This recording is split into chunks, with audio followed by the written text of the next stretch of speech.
नमस्कार दोस्तों, आप सभी का बहुत बहुत स्वागत है आरपी एकेडमी नॉलेज में। अभी तक आपने इस चैनल को सब्सक्राइब नहीं किया है तो इस चैनल को सब्सक्राइब कर लीजिए ऐसे ही नॉलेजफुल वीडियो देखने के लिए और हमारे मोटिवेशन के लिए। वीडियो को स्टार्ट करते हैं। आज का टॉपिक है भारत में कृषि के क्षेत्र में क्रांति। यानी कि भारत में कृषि के क्षेत्र में समय समय पे बहुत सारे परिवर्तन हुए जिनको कृषि में क्रांति के नाम से जाना जाता है। इसमें से पहला हमारा जो क्रांति है जिसे हरित क्रांति के नाम से जाना जाता है और इस क्रांति का बहुत ही सकारात्मक परिणाम रहा। यानी कि जो हरित क्रांति है ये एम.एस. स्वामीनाथन के द्वारा 1966-67 में शुरू किया गया। ये धान और गेहूं की पैदावार को बढ़ाने के लिए एम.एस. स्वामीनाथन के द्वारा एक रिसर्च किया गया जिसके द्वारा उन्नत किस्म की बीजों को और जैविक खाद के जगह रासायनिक खादों को खेतों में डाला गया, जिससे कृषि में बहुत ही अच्छा इसका परिणाम मिला।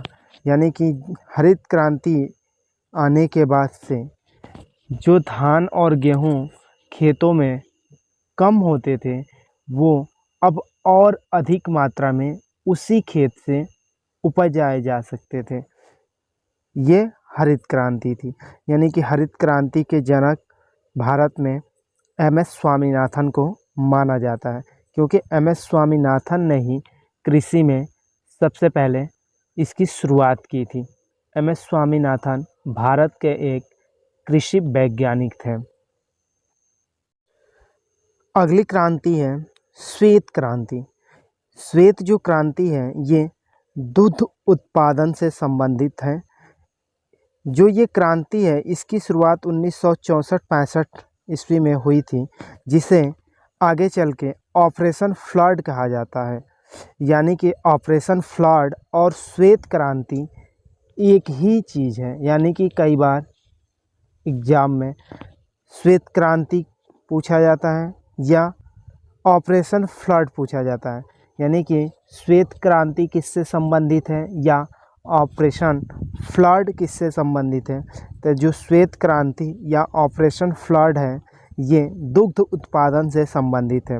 भारत में श्वेत क्रांति के जो जनक हैं वो डॉक्टर वर्गीज कुरियन है। यानी कि डॉक्टर वर्गीज कुरियन को भारत में श्वेत क्रांति का जनक माना जाता है।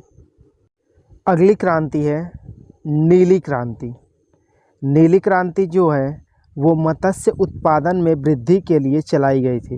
यानी कि नीली क्रांति का संबंध मछली पालन से है। 2013-14 में भारत में 95.8 लाख टन मछली का उत्पादन हुआ था। भारत विश्व का दूसरा सबसे बड़ा मछली उत्पादक देश बन गया है। भारत में नीली क्रांति के जो जनक हैं वो अरुण कृष्णन हैं। यानी कि भारत में नीली क्रांति के जनक के रूप में अरुण कृष्णन को जाना जाता है। और नीली क्रांति मछली पालन से संबंधित है। यानी कि अगर क्वेश्चन पूछा जाए कि नीली क्रांति किससे संबंधित है तो आंसर होगा कि नीली क्रांति मछली पालन या मत्स्य पालन या मत्स्य उत्पादन से संबंधित है। अगली क्रांति है गुलाबी क्रांति। ये भी क्रांति मछली उत्पादन से ही है, लेकिन इसको दो क्षेत्रों में जाना जाता है, एक प्याज उत्पादन में और एक झींगा मछली के उत्पादन में। यानी कि अगर गुलाबी क्रांति पूछी जाएगी तो जो गुलाबी क्रांति है ये कहेंगे प्याज उत्पादन से संबंधित है या कहेंगे झींगा मछली के उत्पादन से। यानी कि मछली उत्पादन से कहें तो मछली उत्पादन से इसकी जो क्रांति है वो सिर्फ झींगा मछली से संबंधित है। यानी कि गुलाबी क्रांति झींगा मछली से संबंधित होता है।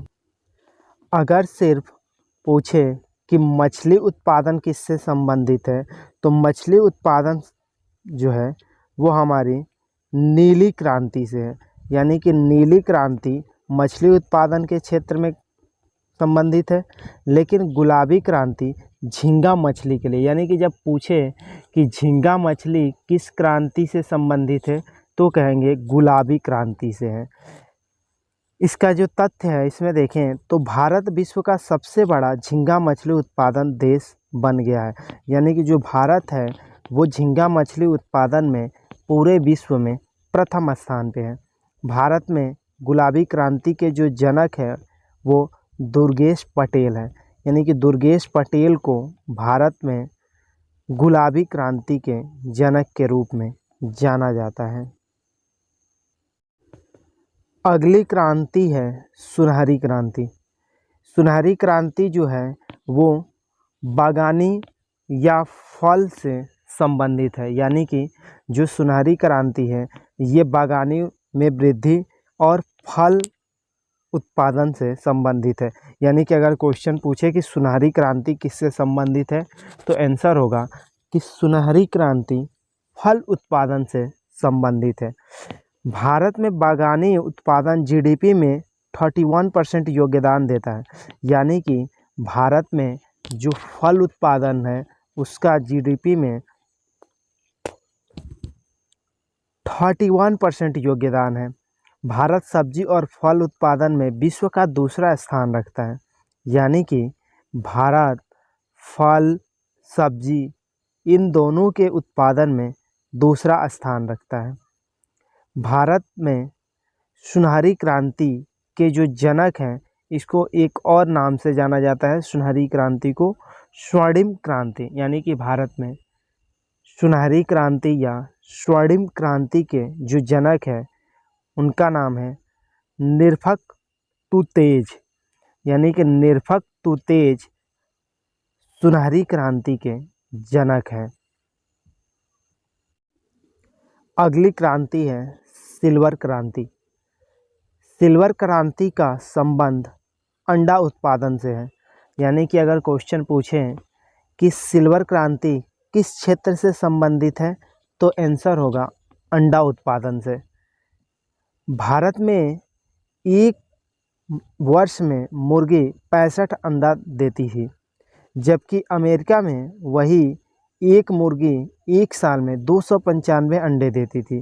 भारत में आंध्र प्रदेश सबसे बड़ा उत्पादक है। यानी कि भारत में जो आंध्र प्रदेश है वो अंडा उत्पादन में प्रथम स्थान पे आता है। भारत में सिल्वर क्रांति के जो जनक हैं वो इंदिरा गांधी को माना जाता है। यानी कि भारत में सिल्वर क्रांति के जनक इंदिरा गांधी को माना जाता है। अगली क्रांति है काली क्रांति। यानी काली क्रांति पेट्रोलियम और खनिज तेलों के उत्पादन से संबंधित है। काली क्रांति से एथेनॉल का उत्पादन और कोयला के उत्पादन में वृद्धि प्रस्तावित किया गया। यानी कि जो काली क्रांति है इसके अंतर्गत मुख्यतः पेट्रोलियम और खनिज उत्पादन को रखा गया। पेट्रोल में एथेनॉल को 10% मिलाकर बायोडीजल बनाने का इसका लक्ष्य रखा गया। यानी कि काली क्रांति का संबंध अगर क्वेश्चन पूछा जाए तो आंसर होगा कि जो काली क्रांति है उसका संबंध पेट्रोलियम और खनिज तेलों के उत्पादन से है। अगली क्रांति है सदाबहार क्रांति। जो सदाबहार क्रांति है इसका उद्देश्य देश की मिट्टी को उन्नत बनाना, किसानों को लोन दिलाना, रेन वाटर हार्वेस्टिंग एवं कृषि शोध को बढ़ाना है। इसका तथ्य यह है कि इसके माध्यम से देश को पूरी तरह खाद्यान्न में निर्भर बनाना है। भारत में सदाबहार क्रांति के जो जनक हैं वो सुश्री स्वामीनाथन है। यानी कि भारत में सदाबहार क्रांति के जनक स्वामीनाथन को माना गया है। यानी कि सदाबहार क्रांति का अगर संबंध पूछा जाए तो सदाबहार क्रांति का जो संबंध है वो खाद्यान्न उत्पादन में आत्मनिर्भर बनने से है। यानी कि भारत खाद्यान्न उत्पादन में आत्मनिर्भर बने इसके लिए सदाबहार क्रांति चलाई गई। अगली क्रांति है इंद्रधनुष क्रांति। इंद्रधनुष क्रांति, इसका मतलब समझते हैं। इसका क्षेत्र क्या है, तो इसमें हरित, पीली, नीली, लाल, गुलाबी, भूरी, धूसर और अन्य सभी क्रांतियों को साथ लेकर चलने का लक्ष्य रखा गया। यानी कि इंद्रधनुष जो क्रांति है, इस क्रांति में इसके पहले जितनी भी क्रांतियां हुई थी उन सारी क्रांतियों को एक साथ लेकर उन सब में वृद्धि का लक्ष्य रखा गया। जुलाई 2002 में नई कृषि नीति को लागू किया गया। इसी को इंद्रधनुष क्रांति कहा गया।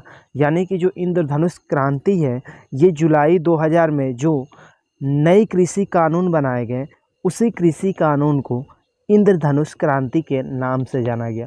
यानी कि जो इंद्रधनुष क्रांति है, अगर पूछा जाए ये किससे संबंधित है, तो इसका संबंध 2000 में जो कृषि नीति आई थी उससे संबंधित है। यानी कि 2000 जुलाई जो 2000 में कृषि के लिए नियम बनाए गए, उस नियम को ही इंद्रधनुष क्रांति के नाम से जाना गया।